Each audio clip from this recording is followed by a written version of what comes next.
On a la joie et la chance aujourd'hui de pouvoir vous présenter une nouvelle collection de cahiers de technologie, 1, 2, 3 Techno, réalisés par Clément Fantoni et Jean-Baptiste de Sacny, qui vont vous présenter le superbe travail qu'ils ont effectué. Et je vais laisser la parole à Clément qui va démarrer cette présentation. Alors, n'hésitez pas à intervenir au fil de l'eau si vous avez des questions, soit en utilisant la petite main pour indiquer à Clément que vous avez une question à poser, soit directement dans le petit chat sur le côté, la conversation de la réunion par écrit, et nous y répondrons à la fin de la présentation. Merci beaucoup.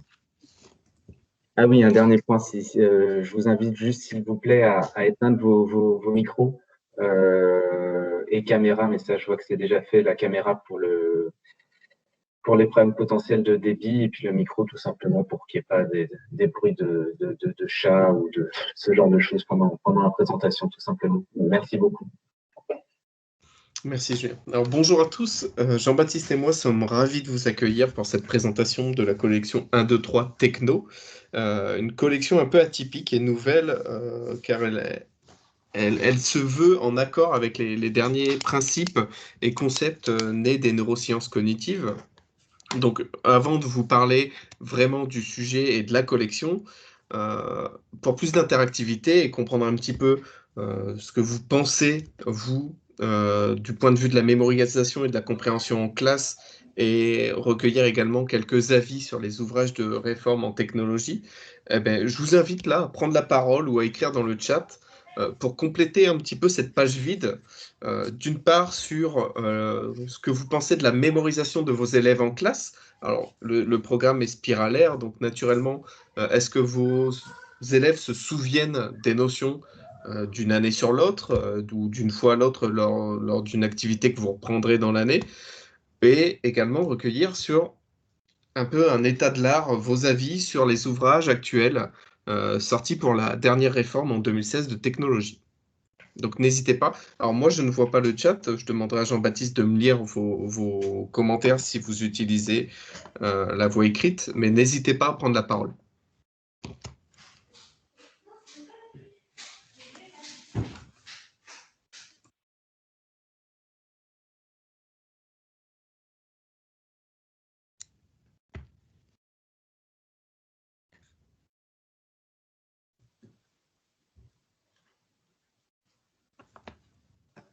Bon, après, si vous n'avez pas vraiment d'avis à donner, c'est pas un souci non plus, hein. On peut avancer. Nous, on a fait un état de l'art et on va vous expliquer d'où sont partis les ouvrages. Ah, il y a un message qui dit mémorisation très courte. Oui, effectivement. Alors ça, on peut pas en vouloir à nos élèves. Et c'est là qu'on se trompe souvent. Alors moi, le premier, hein, je reprochais à mes élèves de ne pas se rappeler d'une notion d'une année à l'autre. Et finalement, lorsque je me suis intéressé aux neurosciences cognitives, bah, j'ai compris que c'était normal, que l'oubli était normal. Donc j'ai arrêté de le reprocher. On a d'autres interactions ou pas, JB? Non, c'était Non. la seule remarque pour le D'accord. moment. Alors, notre constat, eh bien, un peu pareil. Donc, les élèves, c'est le troisième point, oublient les connaissances d'une année à l'autre. Et bien souvent, si vous faites une notion en début d'année et que vous la reprenez en fin d'année, eh bien, on voit qu'il n'y a pas besoin d'une année entre les deux pour que les élèves puissent l'oublier. Ensuite, on a des ouvrages de technologie qui ne sont quand même pas beaucoup utilisés en classe. Voilà, donc le constat qu'on peut faire, c'est que moi, ça fait 12 ans que je suis prof de techno, et jusqu'à il y a peu, hein, moi j'ai sorti un autre ouvrage sur des synthèses de technologie, je n'utilisais pas les livres de technologie en classe. Parce que je trouvais qu'il y avait quand même un manque d'adaptabilité des contenus aux contenus justement déjà utilisés par les enseignants. C'est-à-dire qu'on n'avait pas un livre qui s'adaptait à l'enseignant, on a plutôt des enseignants qui devaient s'adapter au livre. Donc, également, dans un autre constat qui ne relève pas forcément des livres, nous avons des difficultés pour donner du travail à la maison. Parce qu'en général, le professeur de technologie crée lui-même ses contenus pour ses cours, et derrière, ben, quand il veut donner des révisions, c'est uniquement relire le cours. relire le cours juste pour le relire, ben, au niveau cognitif, c'est pas quelque chose qui est pertinent parce que ça permet pas de mieux comprendre ou de mieux retenir. Donc, est né le besoin d'une solution clé en main pour mettre en place une méthode qui est validée scientifiquement. Tout ce qui se trouve dans la collection 1, 2, 3 Techno, il faut savoir que ça a été validé en laboratoire. Et en gros, ces ouvrages permettent tout simplement de passer du laboratoire à la classe. Un état de l'art éditorial, ce qui existe actuellement, donc soit des manuels, soit des cahiers de technologie. Alors attention, ce n'est absolument pas une critique que je fais, d'accord? C'est juste un point de vue personnel. Donc les manuels de technologie, nous avons une progression par chapitre et une utilisation sur le cycle, qui est complexe en classe, quand même. Sinon, on doit vraiment suivre tout le fil du livre si vraiment on veut l'utiliser à 100%. Une spiralisation des connaissances qui est parfois manquante ou vraiment approximative. On a vraiment un manque de flexibilité dans l'utilisation. C'est trop enfermant comme pratique. Et on a ce que j'appellerais de la pédagogie one-shot, c'est-à-dire qu'on va voir les notions une seule fois dans l'année, ce qui n'est clairement pas suffisant pour permettre une mémorisation sur le long terme. Ensuite, du point de vue des cahiers de technologie, ce sont des activités fixes à faire en classe avec les élèves. Donc là, pareil, pas de flexibilité, hein, on suit le contenu des activités présentes dans les cahiers, et naturellement, ça ne va pas s'adapter au contenu déjà créé par l'enseignant. L'enseignant, s'il souhaite utiliser son cours, mais qu'il découvre en même temps la même notion dans le cahier, il devra faire un choix, soit le cahier, soit ce qu'il a créé. Donc également de la pédagogie one-shot, c'est-à-dire qu'on voit une seule fois les notions en classe dans l'année. La collection 1, 2, 3 Techno, c'est tout simplement une grande liberté pédagogique car les cahiers d'exercices que l'on vous propose, ils ne sont absolument pas enfermants. C'est-à-dire que les enseignants peuvent les utiliser sans changer leurs cours et leurs activités. Donc clairement, ils ne sont plus contraints par un matériel spécifique non plus. C'est-à-dire que les cahiers, ça on connaît cette contrainte en technologie, la contrainte qui est le matériel en classe, dans le laboratoire, et on a décidé, nous, de se passer de matériel pour ces cahiers. Ensuite, on va apporter quand même quelque chose de nouveau, c'est-à-dire qu'on va permettre la mémorisation sur le long terme. Ça, je vais vous l'expliquer derrière. C'est une étude qui date quand même des années 1800, hein. C'est pas neuf. Mais tout de même, on ne le fait toujours pas en classe. On innove et surtout, on s'appuie sur les neurosciences cognitives, sur des choses qui ont été validées scientifiquement. Et on propose une méthode clé en main pour accompagner les enseignants. Naturellement, 3 niveaux concernés par le cycle 4, donc 3 cahiers qui s'adapteront au niveau des élèves. C'est-à-dire qu'en 5e, vous ne retrouverez pas les fiches de 5e en 4e, ni en 3e. On a fait vraiment évoluer le contenu. Les cahiers sont conformes aux mises à jour des programmes de 2020, même si elles sont mineures, nous les avons pris en compte, avec des petits pictogrammes pour vous avertir qu'on est en train de parler du développement durable et attirer l'attention des élèves dessus. Les pages sont détachables, parce qu'en technologie, bien souvent, on utilise soit des classeurs, soit des lutins, mais ce n'est absolument pas une obligation de les détacher en classe. C'est-à-dire qu'on peut l'utiliser en tant que cahier fixe sans détacher les feuilles, ou alors on intègre les feuilles dans la prise de notes des élèves, et derrière, on a vraiment un classeur qui sera complet. Et naturellement, c'est un contenu qui est unique, donc les cahiers sont extrêmement complets, hein. Chaque notion est accompagnée de sa mise en application sur un système, et ça, c'est quand même ce qu'on demande au brevet. On a essayé d'être innovant dans les systèmes, on a mis du classique, hein, on a mis le lampadaire, on a mis d'autres choses, mais on a essayé aussi d'être innovant par moment. Voilà, parce qu'il ne faut pas être tout le temps dans l'innovation, finalement, on risque de perdre les apprenants, donc à un moment, il faut quand même les rassurer en étant sur des systèmes qu'ils maîtrisent déjà. Le programme sera, une fois de plus, donc vous le connaissez très bien, le programme, ça, il n'y a pas de souci, mais il est détaillé dans les cahiers. Les grilles de compétences sont naturellement présentes, et dedans, vous retrouverez la désignation, la compétence, la connaissance, et en face, en dernière colonne, la fiche associée. Parlons maintenant des points forts des cahiers. Donc, on propose une progression qui est complète. L'ensemble des connaissances du cycle 4 est traité.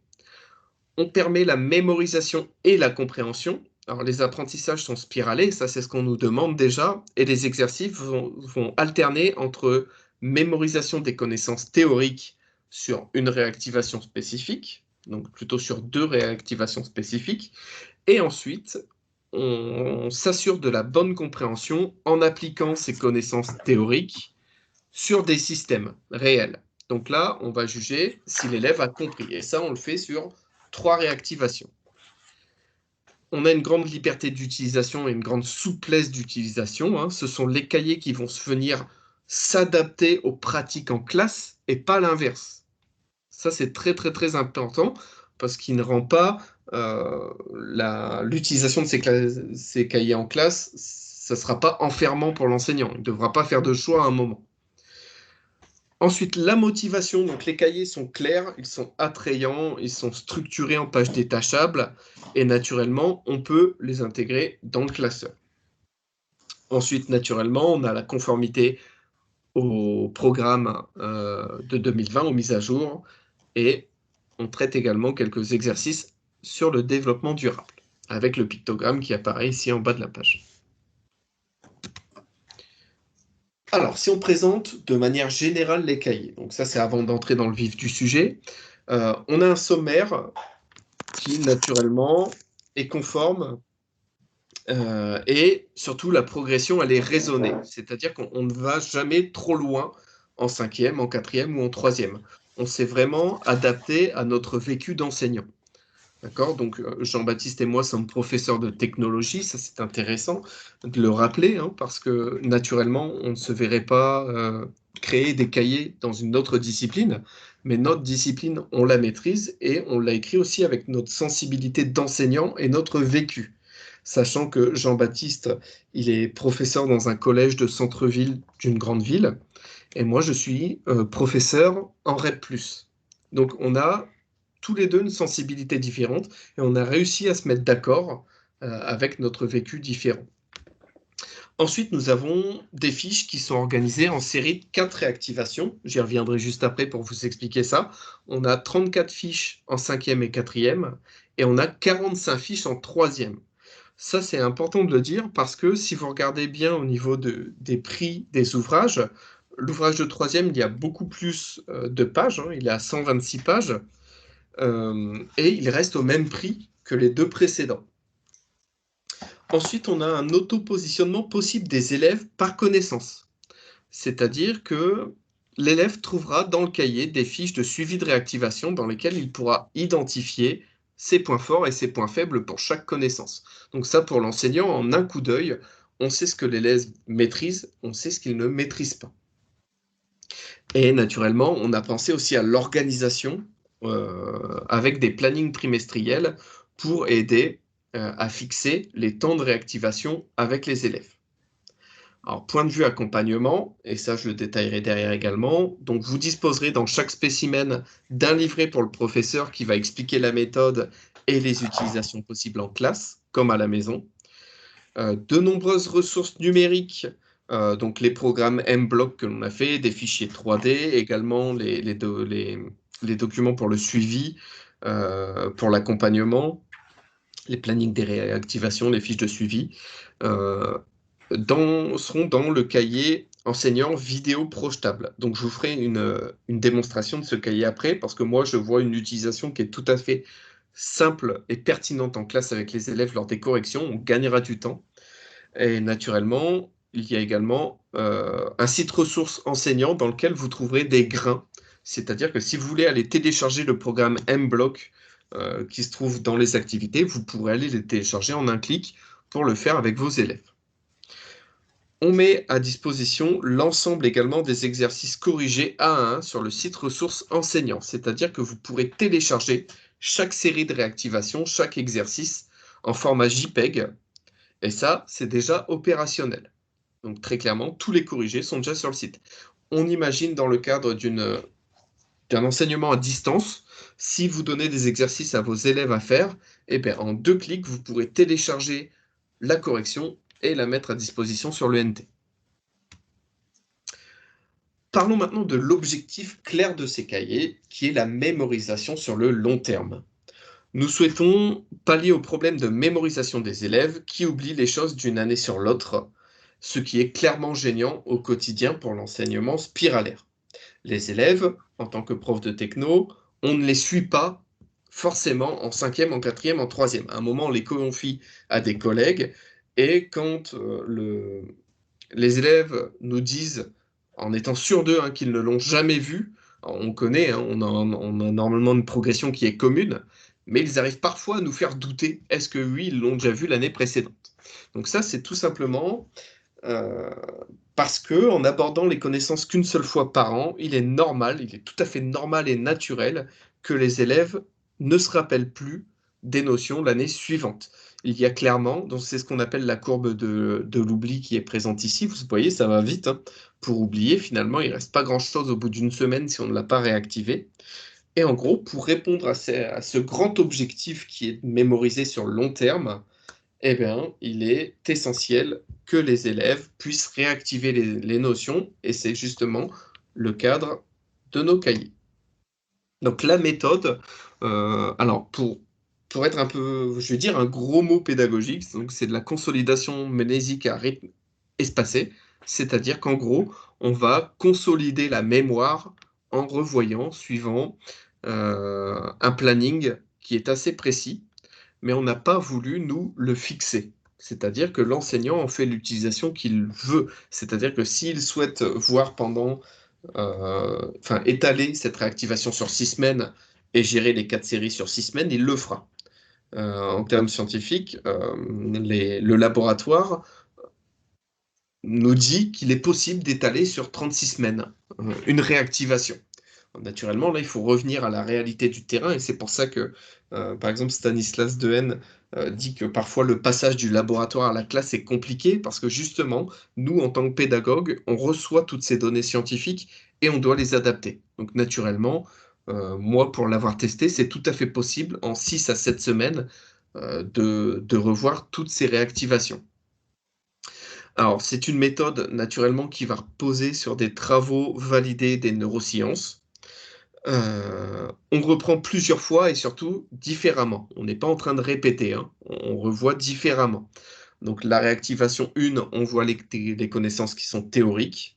La réactivation 2, on applique et en même temps on vérifie si ces connaissances théoriques sont comprises par l'élève. En réactivation 3, on réactive des savoirs théoriques et on réapplique à nouveau sur une nouvelle situation. Et la réactivation 4, on prépare très clairement à l'évaluation. Des contenus spiralés par niveau et par temps de réactivation. Donc naturellement, la spiralisation, nous, elle ne se fait pas que par niveau. On augmente certes le niveau en 4e et en 3e par rapport à la 5e, mais la spiralisation, elle se fait aussi dans une fiche. C'est-à-dire qu'on va aller en fonction des séries de réactivation de plus en plus loin. Donc l'élève devra réfléchir de plus en plus. Par exemple, ici, nous avons la chaîne d'énergie.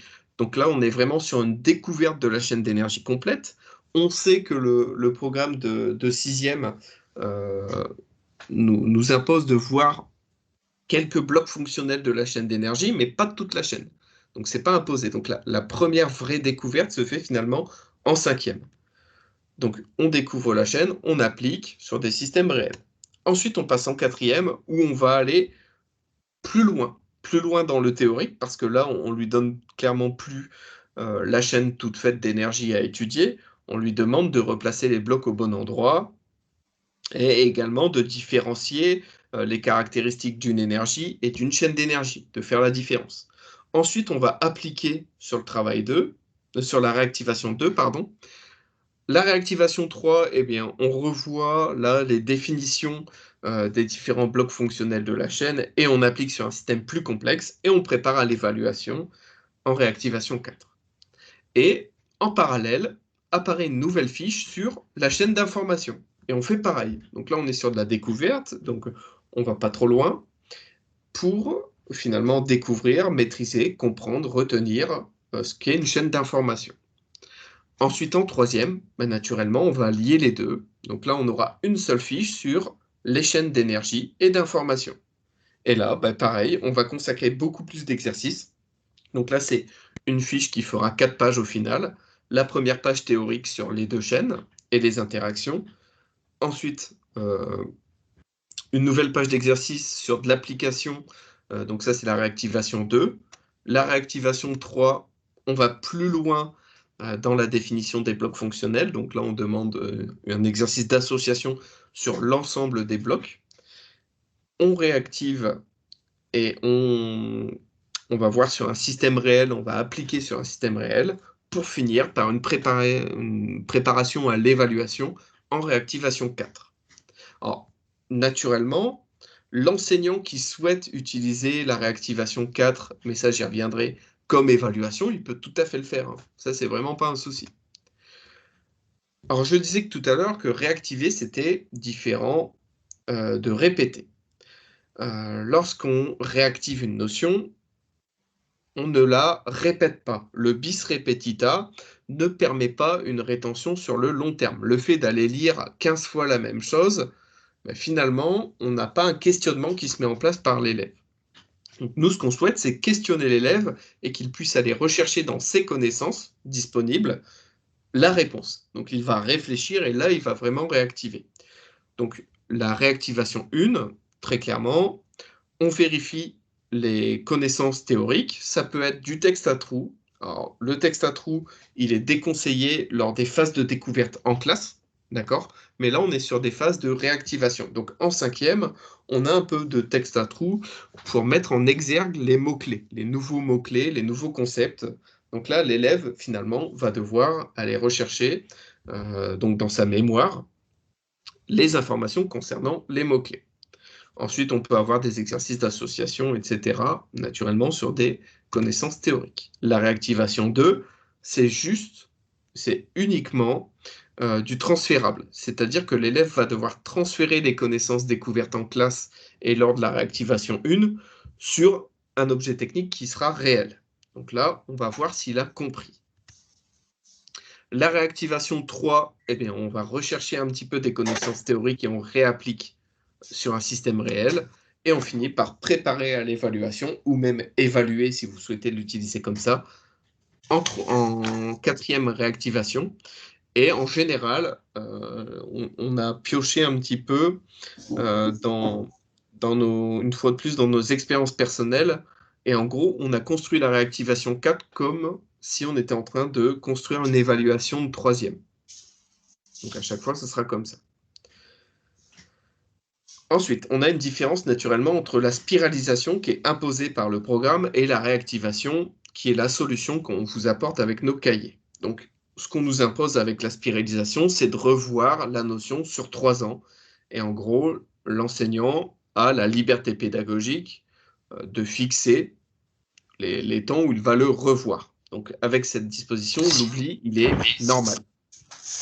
Ensuite, on a la réactivation. Et là, nous, on vous fournit une solution qui est clé en main pour vous permettre de voir la notion 5 fois dans l'année. Une fois avec vous en classe lors de la découverte et 4 fois en réactivant, voire même une 6e fois si vous créez une évaluation derrière. Alors, comment se présentent nos sommaires? Alors, naturellement, on a un sommaire général et un sommaire de domaines.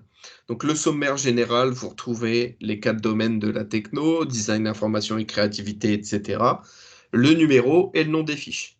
Dans les sommaires de domaines, donc ce sont des sommaires qui sont fins, vous avez la désignation de la connaissance, la compétence, l'intitulé de la connaissance, le numéro de fiche et le titre de la fiche. Maintenant, on va parler de l'accompagnement. Alors, qu'est-ce qu'on a fait pour vous accompagner et accompagner vos élèves? Mais tout simplement, on a mis en place une fiche de suivi par domaine que vous voyez à l'écran. Donc, c'est-à-dire que pour chaque fiche, l'élève va s'auto-positionner sur ses domaines de réussite et de difficulté. C'est-à-dire que l'élève qui va essayer de faire un exercice, il va compléter cette fiche en même temps. Et par exemple, s'il n'arrive pas à le faire, il va ici formaliser pourquoi il n'y arrive pas. Et ça sera vraiment un document qui sera clé dans la mise en place d'une remédiation efficace. C'est-à-dire que si l'élève a réussi à écrire pourquoi il n'y arrivait pas, mais vous, en tant que pédagogue, vous arriverez derrière et vous arriverez à débloquer la situation. Et de toute façon, pour ce qui est de la remédiation, un enseignant le fera toujours mieux qu'un cahier ou qu'une intelligence artificielle qui essaiera de faire ça. Donc c'est vraiment si on a un gros blocage euh, donc là sur une notion, on est même un peu au-delà de la remédiation finalement, eh bien l'enseignant va devoir prendre connaissance des difficultés de l'élève et va pouvoir lui apporter la solution pour le débloquer. On a aussi un petit outil qui se trouve dans l'encadré, dans 3 petits cadres en fait, ou 4 petits cadres, pardon, où l'élève va venir cocher la réactivation qu'il a déjà réalisée. Et naturellement, on trouve la fiche, la désignation fine et le numéro de la fiche. On vous fournit également, et ça c'est présent dans les cahiers, des plannings trimestriels. Donc là, ça sera complété par les élèves avec le professeur. Ces plannings sont téléchargeables. Donc naturellement, si vous avez, je ne sais pas, 8 classes, bah, vous pourrez télécharger 8 plannings et avoir naturellement pour chaque classe un planning. Ça vous permettra de vous organiser. Il n'impose aucun ordre pour les fiches. D'accord? On est bien sur un format de fiche détachable. Ça aurait été un peu aberrant ici de vous imposer un ordre. Donc naturellement, le cahier s'adaptera et l'ordre s'adaptera à vos progressions pédagogiques. Et ça permettra une planification à la semaine. Quelques exemples, si on regarde là, sur cet exemple, on est sur la fiche Invention-Innovation. Donc là, je vais passer vite, hein, mais vous voyez, c'est une fiche qui est très graphique. Et on a également pris la liberté de mettre un temps estimé pour réaliser l'ensemble de la réactivation. Ce sont des petits timers qui se trouvent à côté de chaque réactivation. Alors ça, c'est très simple, hein. Grâce à ces timers, on va très rarement, presque jamais, même il me semble, au-delà des 15 minutes, parce que finalement, pour faire les exercices, l'élève va fournir une attention qui sera soutenue. Se concentrer de manière soutenue pendant 15 minutes, on n'est pas loin du maximum pour un élève et pour un adulte aussi, hein. Donc, très clairement, ça va orienter l'attention de l'élève. L'élève qui va ouvrir son cahier de réactivation et qui va voir qu'il fera la réactivation en 10 minutes, déjà, ça va le rassurer et ça va surtout lui permettre de s'organiser dans les devoirs des autres disciplines. D'autres exemples en cinquième qu'on a déjà vu, donc la chaîne d'énergie. En quatrième, nous avons tout ce qui est besoin, et vous voyez, on a créé vraiment des BD pour avoir des situations au plus proche des élèves et qu'ils puissent comprendre, et également qu'ils apprennent à décrypter et à comprendre les catégories de besoins concernées par une situation. Ensuite, on a des exemples pour les règles de sécurité. Donc là, vous voyez, on a une situation dans laquelle ils doivent venir entourer l'équipement de protection qui est obligatoire pour un atelier, par exemple. Ensuite, en réactivation 2, ils vont devoir comprendre l'équipement qui est concerné par le panneau pour aller même plus loin en réactivation 4 et finalement différencier les sécurités matérielles et personnelles lors de l'utilisation d'une perceuse à colonne. En troisième, maintenant, eh bien, vous voyez, on a même jusqu'à créer une fiche sur la représentation numérique en 3 dimensions. Et là, on a même utilisé en réactivation 4, et le fichier est disponible sur l'espace prof de Bordas en ligne. Et on a utilisé un logiciel qui utilise la programmation par bloc pour générer des formes en 3D. Donc là, pourquoi pas l'utiliser avec les élèves? On fait d'une pierre deux coups, on voit la programmation et à la fois la représentation numérique en 3 dimensions. Clément, Là, oui. Clément, c'est Julien. On a une question, donc vu qu'on est sur un rythme qui n'a pas de retard pris, je te propose d'y répondre. Classe 5B nous demande quelle est la différence ou le plus de vos cahiers avec le cahier d'activité Nathan. D'accord. Alors, on est sur quelque chose qui est complètement différent au final. On a le cahier d'activité Nathan qui propose des activités à faire en classe avec les élèves. Et finalement, ces activités, on en retrouve bon nombre déjà sur les sites académiques gratuitement et elles ne permettent pas aux élèves de retenir sur le long terme. Finalement, on est sur des activités de découverte en classe. Donc attention, clairement, je ne critique pas le contenu des cahiers Nathan, mais on est sur 2 cahiers qui sont complètement différents. Nous, on est vraiment sur une méthode qui est clé en main et qui va s'adapter à tout l'existant. C'est-à-dire que si l'enseignant a déjà créé des activités, s'il en a déjà récupéré sur des sites académiques ou s'il en a déjà partagé avec les collègues et qu'il a une base de données, il pourra utiliser nos cahiers pour consolider la mémoire des élèves, c'est-à-dire leur permettre de retenir sur le long terme. Et vraiment, enfin, nous, on est vraiment sur de la méthode clé en main. C'est-à-dire que, en plus de ça, c'est un outil d'évaluation qui sera assez formidable parce que, en un coup d'œil sur les 2 premières réactivations, on identifiera l'élève qui n'a pas appris sa leçon, qui n'est pas capable de ressortir les connaissances théoriques, voilà, ou l'élève qui n'a pas compris, c'est-à-dire qui a réussi à retenir les connaissances théoriques, mais qui n'arrive pas à les appliquer en réactivation 2. Donc on est vraiment sur 2 systèmes très différents, finalement. Mais surtout, et moi ce que je mettrai toujours en avant, c'est que les cahiers de la collection 1, 2, 3 Techno, c'est eux qui viennent s'adapter à l'enseignant. Voilà, clairement, et je pense que, alors c'est peut-être une utopie, mais je pense que tous les cahiers qui vont sortir à l'avenir, voilà, c'est clairement au cahier de s'adapter. C'est pas à l'enseignant de faire un effort d'adaptation au cahier. Là, le sens n'est clairement pas bon. Et nous, on laisse une totale liberté pédagogique aussi dans l'utilisation des cahiers. Et ça, je reviendrai juste après sur les utilisations possibles. Donc voilà, j'espère avoir répondu, mais on peut y revenir après, hein, ça, c'est pas un souci. Donc je vais poursuivre avec l'exemple du cahier 3e. Donc là, on a une fiche sur l'impact environnemental des données numériques. Donc ça, c'est une connaissance qui est nouvelle et elle est clairement traitée avec, par exemple, en réactivation 2, nous avons une réflexion sur la consommation électrique des serveurs, etc.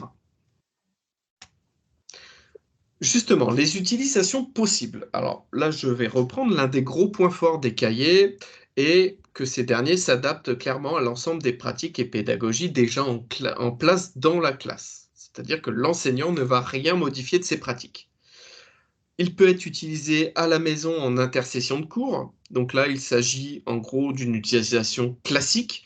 Donc on demande à l'élève de refaire une réactivation à la maison et on la vérifie, on débriefe en classe avec lui. Ou alors on met à disposition la correction sur le NT.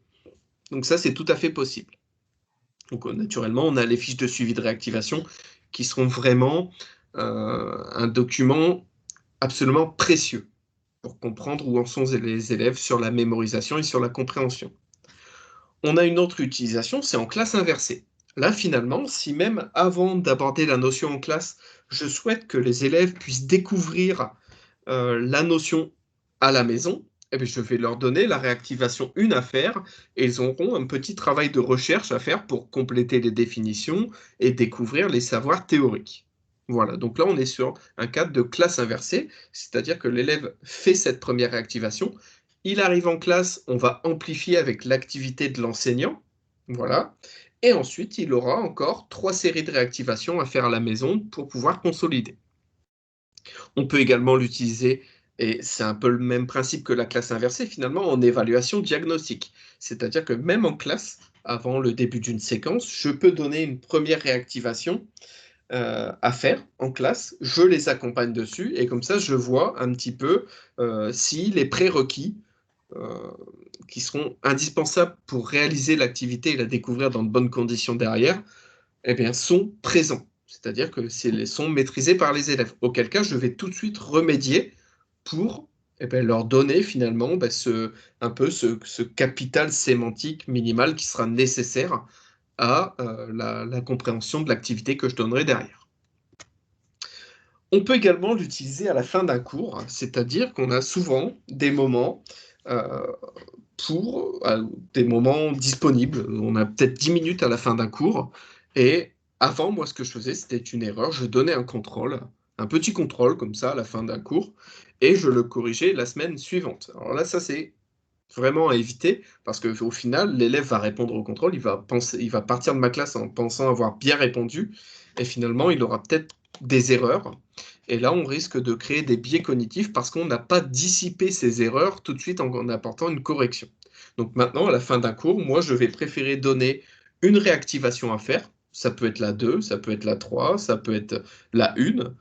Et du coup, pendant que les élèves le font, je pourrai tout de suite débriefer avec eux la réactivation. On n'est pas obligé de la faire à la maison.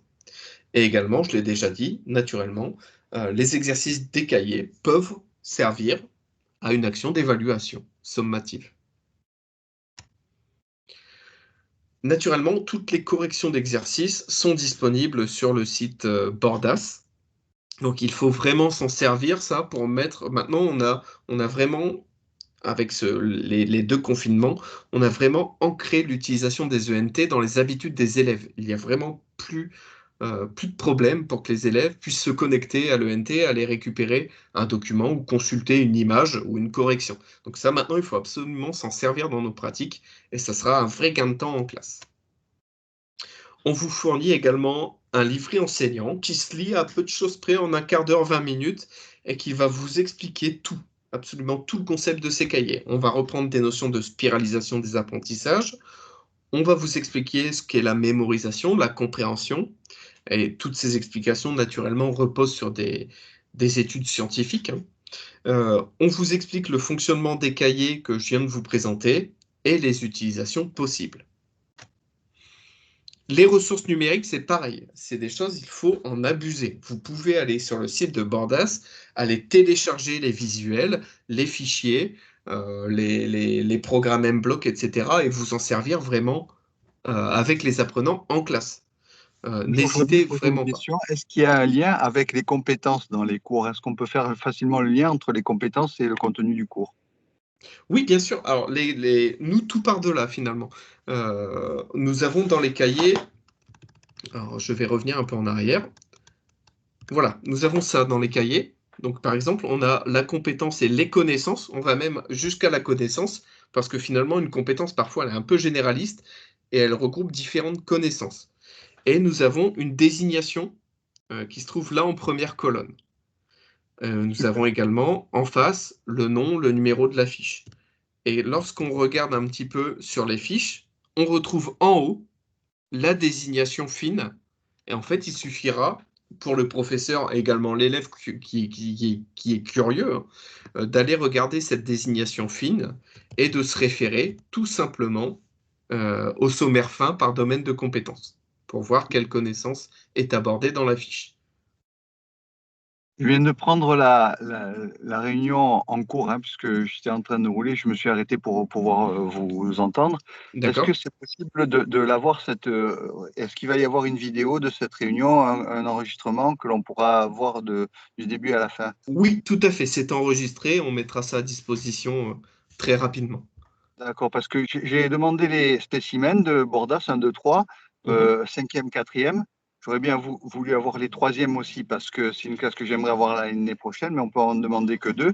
Et je Oui. les ai toujours pas reçus. Donc, je Alors, suis en direct avec vous là. Là, aucun ça a l'air très bien. problème. On va vous mettre même une adresse mail dans le chat que vous pourrez récupérer et vous passerez par cette adresse mail-là pour demander les spécimens et on vous enverra ça très rapidement. Oui, ils ont dit qu'ils me l'avaient envoyé, donc peut-être c'est une question de jours, hein, parce que comme il y avait des mouvements de grève en ce moment D'accord. au bureau de distribution, peut-être que je les aurai d'ici la fin de semaine ou la semaine prochaine. Je vais attendre un peu avant. D'accord. Alors, si la semaine prochaine vous ne les avez pas, n'hésitez pas à renvoyer un mail et on fera le nécessaire. Merci beaucoup. Avec plaisir. Hop, et donc, pour conclure, la collection 1, 2, 3 Techno, finalement, elle va aider les enseignants à tenir les promesses d'Ebbinghaus avec sa courbe de mémorisation à long terme. Donc la consolidation mnésique, c'est lui. Hein. Et également les promesses de Vygotsky avec sa fameuse zone proximale de développement qui nous dit très clairement que finalement, l'élève qui va progresser, c'est l'élève qui va être confronté à un travail qu'il peut faire avec de l'aide. Et naturellement, nos cahiers vont l'aider à aller toujours plus loin grâce à une spiralisation qui est par niveau et également par notion. Finalement, on a 4 réactivations et ça ira toujours de plus en plus loin et ça l'aidera soit à progresser, soit à identifier pourquoi il n'arrive pas à progresser. Et là, l'enseignant lui apportera de l'aide. Donc, je vous remercie pour votre attention et je vais terminer cette présentation juste par une petite démonstration des cahiers, des versions en ligne des cahiers pour le professeur. Hein, très clairement, il n'y a pas de version élève, mais il y a une version professeur et je la trouve absolument parfaite parce que lorsque vous êtes sur le site de Bordas, eh bien, lorsque vous êtes avec vos élèves, il vous suffira de cliquer sur un exercice, donc pour zoomer dessus, et afficher en un clic le corrigé. Donc vous imaginez le temps qu'on gagne en classe finalement. Alors naturellement, n'arrivez pas avec le corrigé qui est déjà fait, hein. Laissez vos apprenants vous dire les bonnes réponses, etc. Mais en un clic, je vais afficher le corrigé. Et ça pour l'ensemble des cahiers, des 3 cahiers. Donc vraiment, c'est un outil qui est précieux et il faut vraiment, vraiment, vraiment abuser de ces outils qui sont tout à fait pertinents et qui nous feront gagner du temps et qui permettront toujours à nos élèves de progresser. Donc à nouveau, je vous remercie pour votre écoute et je vais répondre à vos questions, à vos interrogations ou tout simplement échanger avec vous. Merci à vous.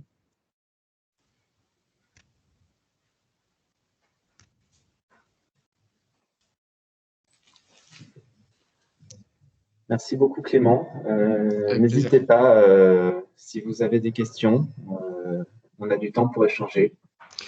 Alors, est-ce que nous pouvons relier les traits nous-mêmes pour les exercices? Alors, pas de manière numérique. Par contre, si vous décidez de vidéo projeter sur un tableau blanc, euh, voilà l'exercice, vous pouvez tout à fait le faire par superposition au feutre ou à la craie. Ça, il n'y a vraiment pas de problème. Mais numériquement, ce n'est pas possible. On n'est pas sur un exerciceur, on est sur une présentation en ligne de cahier avec la possibilité ou non d'afficher le corrigé. Je me permets, à condition d'avoir, si on a un tableau numérique, on peut quand même compléter avec le stylet aussi, Oui, tout à faire fait. la correction. Ou avec Open sans Corée, c'est tout à fait possible. En fait. Oui, Mais en bon, fait, voilà, il faut être équipé. oui, alors, il faut être effectivement équipé, mais la version enseignante a vraiment été développée dans le but de projeter, hein, avec le développement des tableaux interactifs. Donc, c'est un outil auquel vous avez accès gratuitement parce que vous faites des cahiers avec vos élèves. Donc, vous pouvez aller sur le site Bordas, le télécharger, le mettre sur une clé, le transporter avec vous. Il est auto-embarqué, hein, le point exe est auto-embarqué. Effectivement, vos vidéos projetées, vous pourrez projeter tous les fichiers logiciels qui sont inclus dans la méthode, à la fois les fichiers corrigés et les fichiers pour les élèves. Et vous pouvez effectivement soit faire le choix de faire afficher le corrigé tel qu'il est, qui correspond au corrigé du spécimen enseignant, soit effectivement utiliser l'outil comme si c'était un PDF ou n'importe quelle page projetée d'un site web et annoter avec les outils de TBI si vous avez un TBI. Et je rajouterai également que vous avez la possibilité d'isoler tout ou partie du cahier pour que vous puissiez créer une sorte de cours selon vos propres besoins, en isolant tout ou partie des exercices, en réalisant la progression de votre choix grâce au module Mes cours. Alors, lorsque nous utilisons Moodle et que nous souhaitons éviter d'utiliser le papier, proposez-vous des solutions? Alors, non, non, non, non, on propose vraiment des versions papier sur ce genre de cahier. On n'a pas vraiment de solution pour une mise en place numérique, 100% numérique, parce que je trouve, enfin, et une fois de plus, c'est un point de vue qui est purement personnel, hein, mais les interactions papier, alors l'élève va garder une classe qui est très claire et consultable dans le cahier lorsqu'il va l'ouvrir pour revoir les notions. Donc c'est vraiment ça que j'ai préféré privilégier sur une utilisation qui sera 100% numérique et au final qui arrivera dans les cours déjà faits Moodle. Certes, l'élève pourra revenir dessus, mais pour moi, la version papier, eh bien, c'est une version où l'élève peut se tromper. Il peut rayer, il peut corriger dessus, et au final, il verra ses erreurs rayées, et ça lui permettra réellement d'entrer dans un processus de mémorisation. C'est-à-dire que l'élève apprendra de ses erreurs.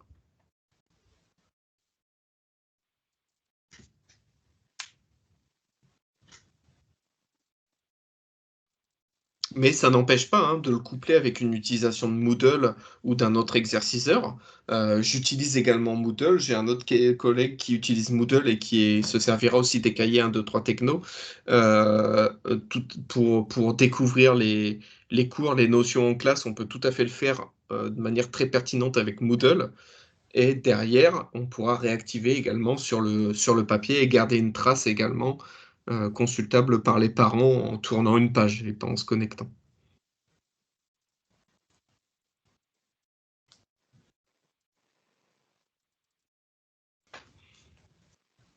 Avec plaisir. Donc n'hésitez pas, vraiment, si vous avez des remarques aussi, on n'est pas forcément dans le questionnement, juste pour donner votre avis, ou ça sera avec plaisir.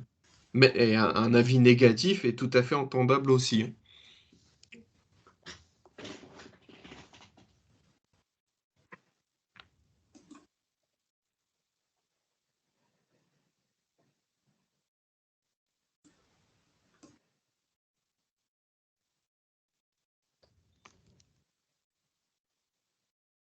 Ou si vous n'avez plus rien à dire, il n'y a pas de souci non plus. Alors, le coût du fichier, il est, alors, me semble-t-il, à 7,95 €. Tout à fait. C'est ça, donc 7,95 €. Et une fois de plus, je le répète, donc nous avons un fichier qui fait 96 pages en cinquième, en quatrième à 7,95 €. Et en troisième, on a un fichier vraiment beaucoup plus conséquent à 126 pages qui reste à 7,95 €.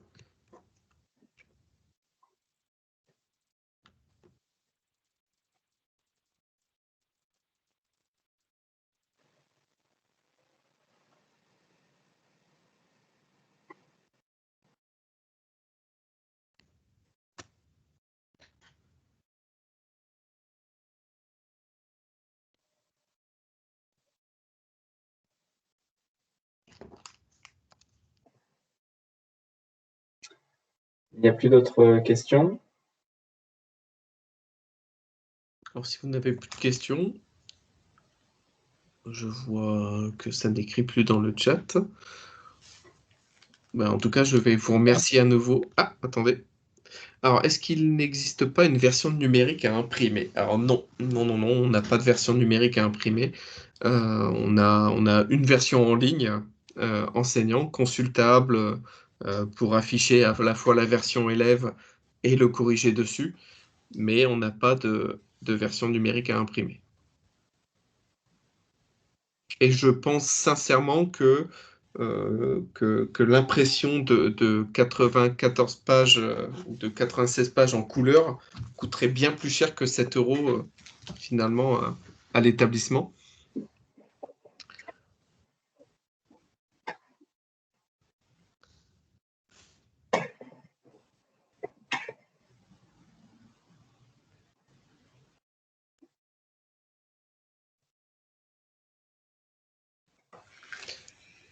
Oui, alors ça, on peut l'entendre aussi, le poids des cartables. Alors, je vais vous rassurer sur le fait que les cahiers sont relativement légers. 96 pages, c'est vraiment très petit. On n'est pas sur du papier format manuel, qui finalement, les manuels de réforme qui sont assez lourds. On est vraiment sur un format très léger, que l'élève glisse dans son classeur ou son lutin directement, et on va pas démultiplier le poids des cartables. Vraiment, là, je vous rassure, très clairement, c'est pas... Pour le coup, c'est le poids d'un cahier 96 pages, c'est-à-dire les cahiers les plus fins existants, donc c'est vraiment pas lourd, quoi. Ouais. Et j'ai même eu le retour de collègues qui finalement ont décidé de ne plus prendre de classeur en technologie, et ils vont uniquement demander aux élèves d'avoir le cahier dans leur sac. Donc voilà, les élèves vont se libérer du poids d'un classeur juste en arrivant en classe avec le cahier parce qu'ils souhaitent passer sur une version en ligne pour la découverte des cours et ensuite vraiment réactiver et ancrer les savoirs grâce au cahier. Donc l'équilibre se fait tout à fait, mais ouais, non, les cahiers, là j'en ai un dans la main, très clairement ils sont extrêmement légers. Mais c'est une question qui est pertinente parce que si on serait sur de l'ouvrage de réforme très lourd, Voilà, enfin, il faut aussi penser à la santé de nos élèves, effectivement.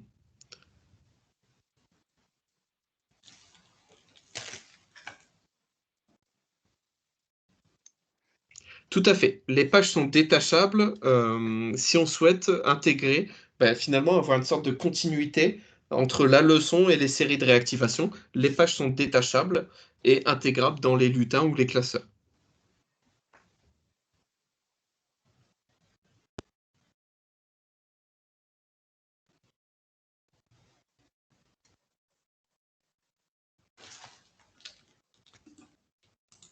Oui, on va vous mettre l'adresse mail tout de suite. Voilà.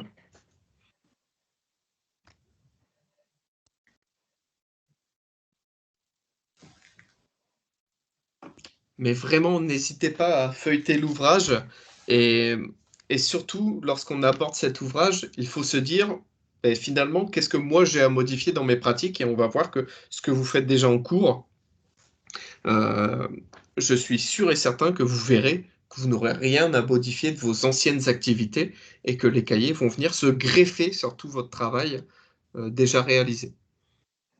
Et je pense que ça, c'est un vrai plus, parce que finalement, les professeurs de technologie travaillent énormément à la conception d'activités pédagogiques, et derrière, nous, on leur apporte une solution clé en main pour permettre à leurs élèves de retenir, et sans rien modifier en retour dans leur contenu. Ça faisait partie du point de départ de notre réflexion.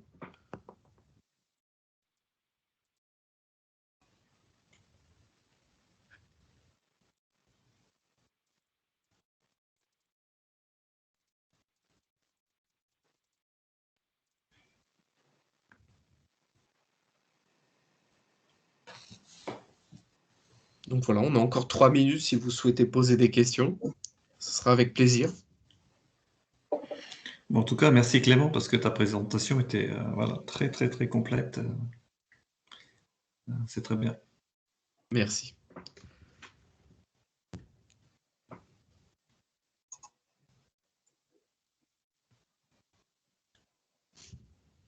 Un grand merci à vous pour votre écoute.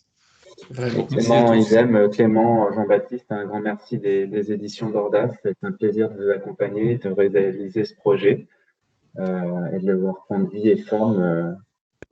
Voilà, et on va lui souhaiter longue vie et espérer qu'il soit utile aux enseignants qui vont les utiliser au quotidien. Merci beaucoup. Merci Julien. Je crois qu'il ne nous reste plus qu'à vous souhaiter une excellente journée.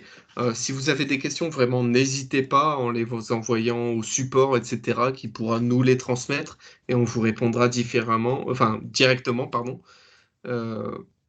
Voilà, et surtout, n'hésitez pas, voilà, à nous donner des retours sur vos pratiques, sur ce que vous pensez des ouvrages, parce que ça nous permet aussi, en tant qu'auteur, de toujours progresser et de venir s'adapter aux besoins du terrain.